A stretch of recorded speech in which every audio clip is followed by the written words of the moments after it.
Elite specs are saved! Kind of.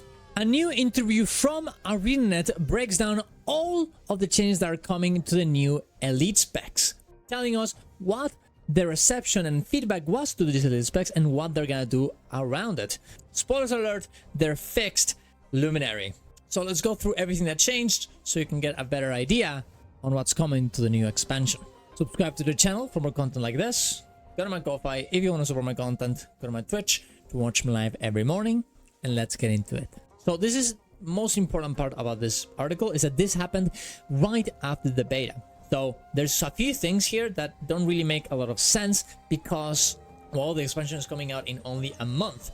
And because this happened just after the beta, it seems that there's some things that they don't really know how they're gonna fix, but they're trying to fix, so that's very important. The first thing they talk about is Trobadour, and Trobadour was a pretty well received Elite spec. Overall, this spec worked pretty well, so there's not that many changes to it. That being said, they are interested in the trades. According to them, trying to do too many things in the trade line mod is what it can actually do in terms of real builds. Our support build is maybe too linear or not interesting enough because our choices are very spread out. So they're gonna remake some of the trade lines, move them around a little bit, but actually plays better. They also talk a little bit about making the gameplay feel more around the instruments than it was before. It already is, but they wanted to give it even more of a focus on that. Now, a personal complaint that I had about Trobadour is the fact that it's very hard to see the instruments in your character. It really feels like they're just kind of there, not really doing anything. And even though the tells system looks pretty fun and it is kind of fun, it's not very impactful. So as long as they actually go through that, that's a good thing. But they didn't really mention that particularly. So I'm a little bit afraid they're not going to work too much on the visuals aspect of things. They didn't talk about the UI at all either, which is kind of important because it's very hard to see how much time you have left on all of your instruments. You have to just keep looking down. So I really hope that they change that, but they didn't talk about that, which is a bit disappointing. And personally, I never thought that Trobadour had the most interesting mechanics to it. It was like fine. So hopefully we get some more traits that make it, the portion mechanic a bit more interesting instead of just Virtuoso or Chrono 2. But considering that they're gonna remake some of the trade lines, so there actually is more things to choose, different ways of playing this class, maybe we'll end up having that. Pretty unclear right now on what's gonna happen with it though. Next one is Evoker, and this one, I'm not gonna lie, is a little bit disappointing. They mainly talk about the trade lines not being very fun and not very flexible, and they want to give support a bit more boons in those trade lines. They talk a lot about these trade lines that work with air particularly, or water and fire, or earth, and they said that they like that idea in terms of roleplay, but it didn't end up working as intended. So what they're gonna do instead is they're gonna make dual things. So one trait not only works with fire and air, for example, but also another one with earth and water, and that's the combination that you do, which I think is a better idea for sure. They also talk about the fact that they want every one of these Evoker attunements to be a different build. You know, fire for Conduit, water for heal, air for power, and of course the Toad for PvP, CC, and survivability, which I think makes sense. I kind of wish that you were able to do like a bleeding build for DPS on Toad, on PvE, but I guess it is what it is.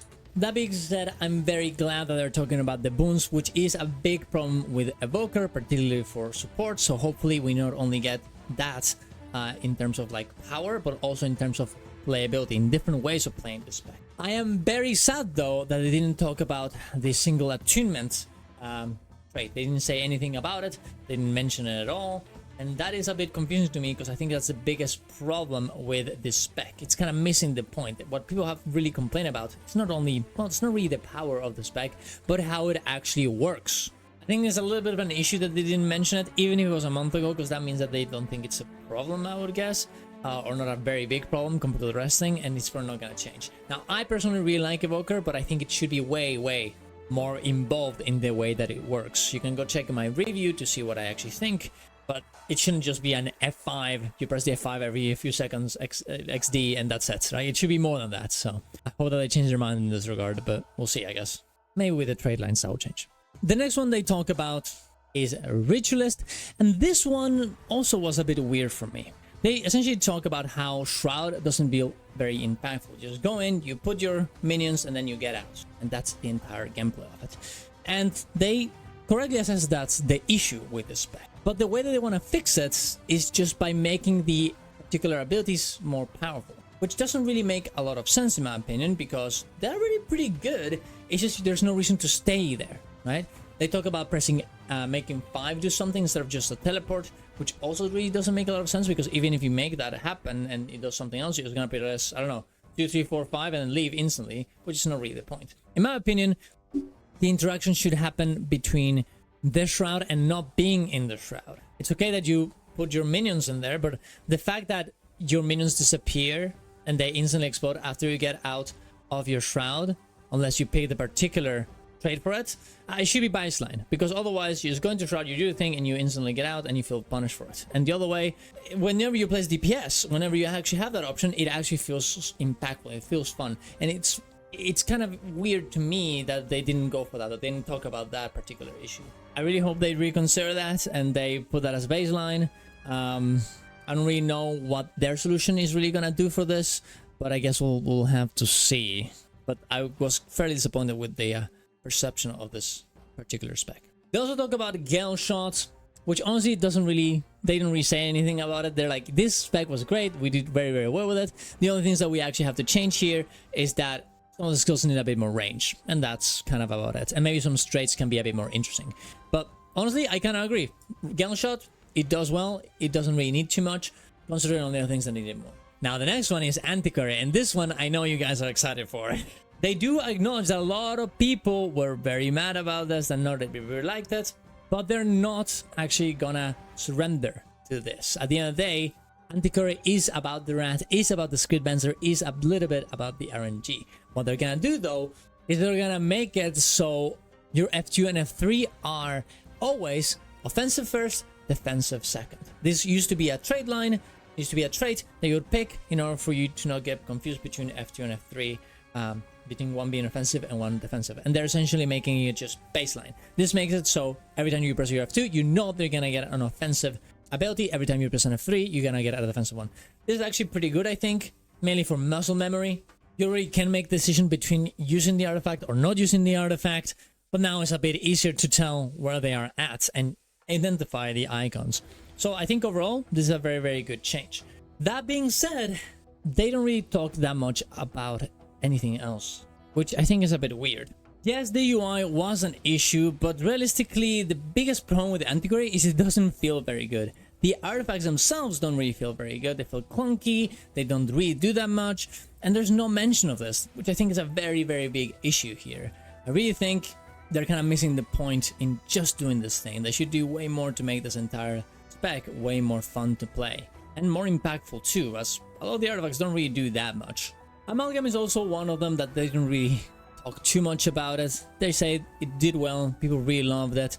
They're gonna have to, lower the DPS, and they don't feel very, very confident on certain shared effects, like the one that gives quickness and alacrity at the same time. They will probably nerf that, and some other ones as well. So they're gonna have to rethink how this works to make it still interesting, but at the same time not make it too overpowered. We're still thinking about it, but I'm not sure that's the one from quickness and alacrity is gonna make it to launch. It's got a chance, but it might not be the best chance.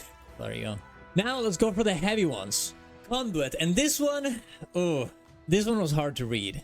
They essentially say, hey, we hear you guys. We had an idea for Raza, for Conduit that was very cool, of it infusing itself with the other legends, but it didn't really work out in the end. The effects are too boring, they don't really do that much, the mechanic is not that interesting, even affinity works a little bit weird, so we're gonna have to change it.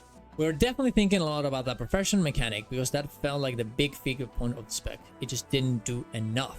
I think that's completely right. It doesn't really do anything, so they really need to find a way to make this interesting. In my opinion, affinity should also be looked upon and make it so you can get affinity from your weapon skills as well as utility skills. This way it's way more of a builder spender kind of spec and a bit more interesting. But they don't really go in depth into how they're gonna fix this, probably because it just happened after the beta, so they don't really have a good idea on how to do it. I'm sure at this point they do, but I really wish they would have said something, or at least they would have released a bit earlier. But maybe the PC gamer people didn't want to release it until now, which is a bit sad, I guess. If you're a Conduit main, I wouldn't say to be, completely hopeless, but yeah, it's a little bit worrying right now. Now for the big winners, Paragon and Luminary. Paragon, guys, it is doing great with these new changes. The first thing they talk about is the wings. And oh boy, we're gonna get more wings. They said that people are not very happy about the fact that you can only get the wings on your elite, and now there's gonna be other spots where you're actually gonna see them, which I think is a very, very good idea. I would probably expect the chance to be the ones, you know, every time you use a chance, the wings appear. But yeah, it's supposed to be a paladin of sorts. So I'm very excited to see how that ends up going. They also talk about the fact that they're gonna make a DPS build. I don't know how this is gonna work. They're gonna make the trade lines better because right now they don't really do that much. Particularly the Alacrity Grandmaster trade being an example of. It's just a trade that gives Alacrity, and that's maybe not a Grandmaster power level trait. We might end up just moving it out of the Master tier, or we might end up adding more stuff on top of it to make it really feel like a true Grandmaster trait. They think the Paragon trade line, it just didn't quite land as well as they wanted to. Overall, everything that I wanted for Paragon to get fixed seems to be getting fixed. So I'm very, very excited to see how it ends up working. More power. The mechanic already looks fun. Just make it more, you know, have a bit more oomph and a bit more possibilities in the trade lines. And for the favorite spec of everybody, guys, not just me, Luminary, they're changing a lot. Honestly, they're really fixing everything I wanted Luminary to get fixed, and still keeping the cool things that Luminary had. First of all, they're gonna rename the Radiant Shroud into something else just for RP purposes. They don't really think it works like Shroud, and people didn't really like it, so they're thinking of a new name for it. I think they mentioned Radiant Forge, but usually they just say that they call everything Shrouds, right? And that's what they call it, Radiant Shrouds. And, you know, this is just the way, because it kind of works like that, right? And that's why they name it this way, but it doesn't work in the roleplay, in the game, so they're gonna change that. They mentioned that they internally refer to Photon Forge from Holosmith as Hollow Shroud, which I think is very funny. Another thing they talk about is the flow of combat on Shroud. Didn't like the fact that all the skills were super slow, so they're gonna be a bit snappier. Especially say that the hammer you float above the air, it takes like 10 years and then you slow them down, and they just don't want it to be that way anymore. They also don't like the Shroud cooldown scaling because it makes it feel like you're just going inside the Shroud and then leaving instantly because there's no other point in doing anything else. So they're gonna make it so you can join in and out whenever you want to get different types of utility, like your shield block, your sword mobility, and so on and so on. Another thing they talk about, which it was a big issue for me, is that your auto attack on Shroud always looks the same, which is a big burst, and they don't like that either. Even though it does a different effect, they want it to feel different as well, so they're gonna change that, which I really appreciate. You bring out your hammer, you have your hammer buff, and then you bring out your hammer to do your auto attack too. I think that's awesome. And they're also gonna change the virtues. This time, people were complaining about the fact that it's only core virtues, and I completely agree. It's kind of weird to have an elite spec and you still have the core virtues. They're gonna make them so they do something new. They're still gonna be instant, so have the same type of gameplay that core virtues have, but they kind of have a different flavor to it, a different effect, maybe some interaction with the professional mechanics, and of course also a different icon. Overall, I'm pretty happy with this whole thing. I think we got some good information on where their heads are at. I'm very happy that the most scuffed specs are getting reworked in some way, and I'm pretty excited for where the elite specs are gonna be. I think I'm gonna make another video with a tier list on where I think the elite specs are gonna end up in terms of design. I really wish they would have released this interview way earlier now, though, because, you know, people have been complaining about this elite specs being insecure. Well, not insecure, that's not the word. Being scared, that's the better word, of where they're gonna go. And this would have given us a lot of information of where they're going. But now we just have like, oh, they want to do this, and they started doing that 1 month ago. Where are they at now? What are they gonna do? How's Conduit gonna work out? We have no idea, and that's, I think, pretty scary. Overall, I think Paragon and Luminary, they're getting great changes, which I think is very good. For Galeshot and Amalgam, they really didn't need that much, and I think it's okay to have them here. That's pretty nice. I think for Antiquary and Trobadour, they're kind of missing the point on what it actually needs, and I think that is a little bit worrying for this particular specs. For Evoker and Ritualist, I think these two also, maybe they're not missing the point, they understand what they have to fix, but it needs way more for it to actually work, which hopefully The time is gonna give them the answer for that. And from Conduit, we have no idea. They know it's a problem, but we just don't know where that's gonna end up going to. The biggest one that I'm scared of, honestly, right now is probably Evoker, Ritualist, and Antiquary. Yeah, Trobadour, they're kind of missing the point in here, but at the end of the day, this spec is pretty good, so it doesn't really matter too much. Paragon and Luminary, honestly, are completely fixed with this, but Evoker, Ritualist, and Antiquary, I'm a bit afraid. And oof, Conduit, who knows? I'm like 50-50 on whether they're gonna fix this or just keep it, and you know, we just don't have anything of interesting with this. We'll see. But that's the video. My camera died, so I'm ending this video right here, right now. Look, that's me. I'm a I'm an icon of a camera. Thank you very much for watching, guys. Subscribe to the channel for more content like this. Go to my Ko-Fi, go to my Twitch. See you around. Bye bye. Ciao, ciao.